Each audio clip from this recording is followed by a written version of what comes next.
কি তুমি এরকম হুট করে আমার সামনে লাফিয়ে পড়লে? আমি তো ভয় পেয়ে গেলাম।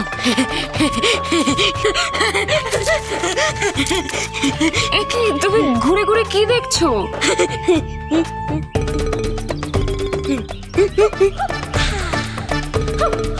কি করবো এটা?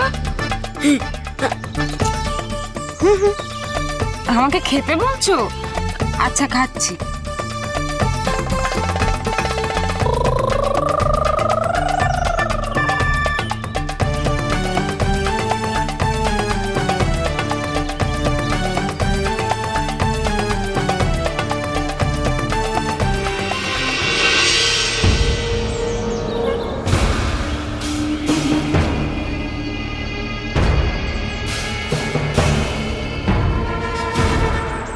এটা তো খুব মিষ্টি।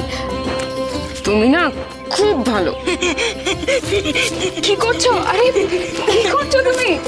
আরে দাঁড়াও দাঁড়াও, আরে দাঁড়াও দাঁড়াও দাঁড়াও দাঁড়াও দাঁড়াও দাঁড়াও এখানে। তোমার কোচার ভর্তি ফল দেখছি তো, এত ফল কোথায় পেলে তুমি? কি আমি তো শুধু জানতে চাই যে তুমি এত ফল কোথায় পেলে? তুমি আমায় লাফাচ্ছ কেন? দেখো ছেলের কাণ্ড দেখো। এই গনসা, কি করছিস তুই?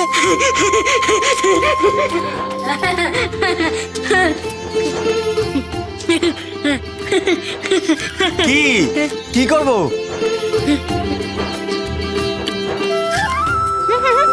দেখো ছেলের কাণ্ড দেখো, কোচরে ফল রেখে সবাইকে বিলিয়ে বেড়াচ্ছে। পারিস বটে তুইও। আমি যাই, হ্যাঁ, বাবা ঠাকুরের কুটিরটা একটু গুছিয়ে দিয়ে আসি। ঠিক আছে, আসছি। আচ্ছা, এই ফলটা কি ফল রে? এত মিষ্টি খেতে। কি রে বল?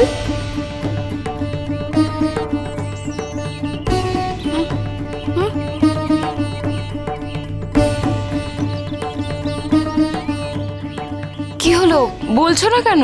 ও মানুষের ভাষা বুঝতে পারে না।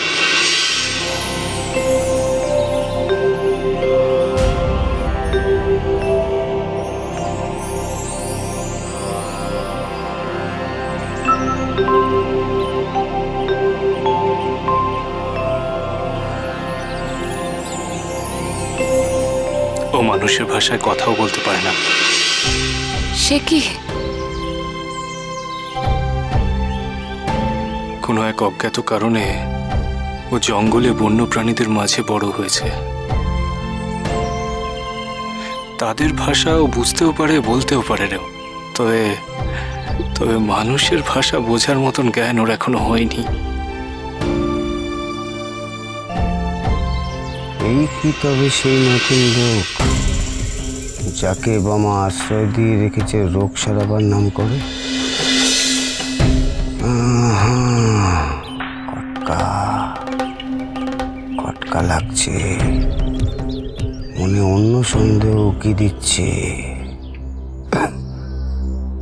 নজর রাখতে হবে, এই লোকের উপর নজর রাখতে হবে ভালো করে। বেচারি যদি আমাদের ভাষায় কথা বলতে পারতো, তাহলে হয়তো ওর অতীত সম্পর্কে অনেক কিছু জানতে পারতাম রে।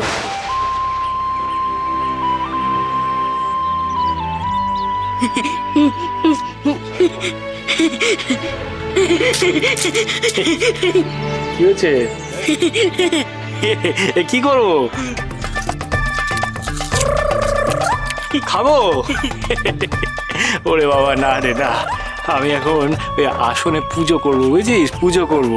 পুজো করে তারপর খাবো। হ্যাঁ, তুই এখন তোর ওই কোঁচড়ে রেখে দে।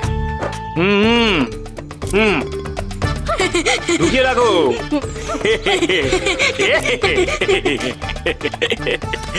জয় তারা, জয় তারা।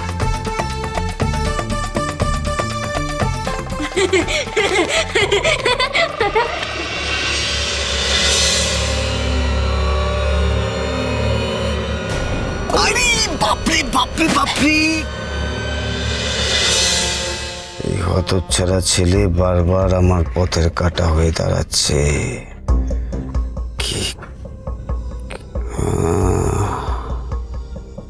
বেটা এখন বামার থেকে অনেকটা দূরে চলে গেছে না? এই এই সুযোগ বেটাকে চরম শাস্তি দেবার। দেব বেটাকে আজকে চরম শাস্তি। কিন্তু জোরাজুরি করলে বেটা হাঁচড়ে কামড়ে দিতে পারে। ওকে ভুলিয়ে ভালিয়ে নিয়ে যেতে হবে মিষ্টি কথায়। কিন্তু কি করে বলাবো, কি করে বলাবো? বেটা বল খেলতে খুব ভালোবাসে না? বলই হবে ওকে ধরার হাতিয়ার। কিন্তু তার আগে একটা বল জোগাড় করতে হবে আমাকে। কোত্থেকে জোগাড় করি? বেটার পিছু নিই আগে।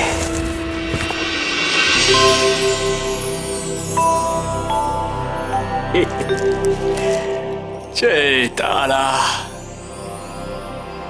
জয় তারা, জয় তারা। বুঝলি রে মা, এই হলো পঞ্চমন্ডির আসন। এই স্থানের অনেক মাহাত্ম্য রে মা। স্বয়ং মা তারার পাদপদ্ম রয়েছে এই স্থানে। বহু যুগ আগে মহামুনি বশিষ্ঠদেব এই আসনে বসে তপস্যা করেছিলেন মা তারার। জয় তারা, জয় তারা, জয়। মাগো, সকলের ভালো করিস রে মা, সকলের মঙ্গল করিস রে। জয় তারা, জয় তারা, জয় জয় তারা। মাগো বড় মা, বুঝলি রে মা, এই আসন বড় জাগ্রত রে। শুদ্ধ বসনে শুদ্ধ চিত্তে এই পঞ্চমন্ডির আসনের সামনে এসে তুই যা চাইবি আমার বড় মা তাই তোকে দুহাত ভরে দান করবে রে মা। জয় তারা, জয় তারা, জয় তারা। জয় মা, জয় মা। বাবা, হ্যাঁ, আপনি তো আগেই জেনেছেন আমি এসব মানি না। আমি নাস্তিক। এসব ঠাকুর দেবতায় আমি বিশ্বাস করি না। কেন রে মা? দেব দেবীতে তোর ভক্তি নেই কেন রে? ওই শয়তান ইংরেজরা যখন আমার বাবা মায়ের উপরে ভয়ঙ্কর অত্যাচার করেছিল, কই তখন তো ঠাকুর ওদের রক্ষা করেনি। আমার চোখের সামনে আমার বাবা মা ভাই সবাই মরে গেল। ওই অভিশপ্ত রাতে যখন ঠাকুর আমার সাহায্য করেনি, তখন বাকি জীবনেও আমার ঠাকুরের কোনো প্রয়োজন নেই।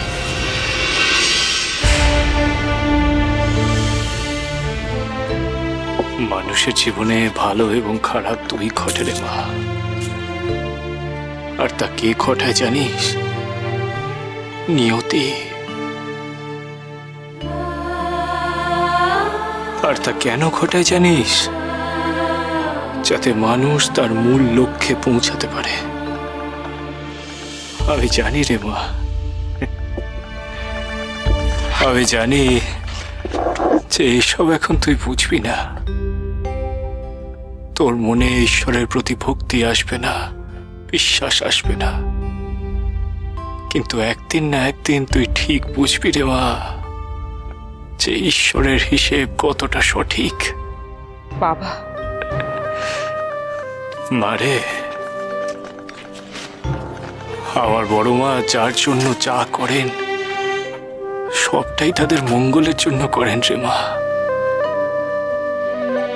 তাই যদি সত্যি হয়, তাহলে যেদিন আমি অন্তর থেকে কথা বুঝবো, সেদিন আমি ঈশ্বরের দ্বারস্থ হব। কিন্তু তার আগে আমার জীবনে ঈশ্বরের কোনো স্থান নেই।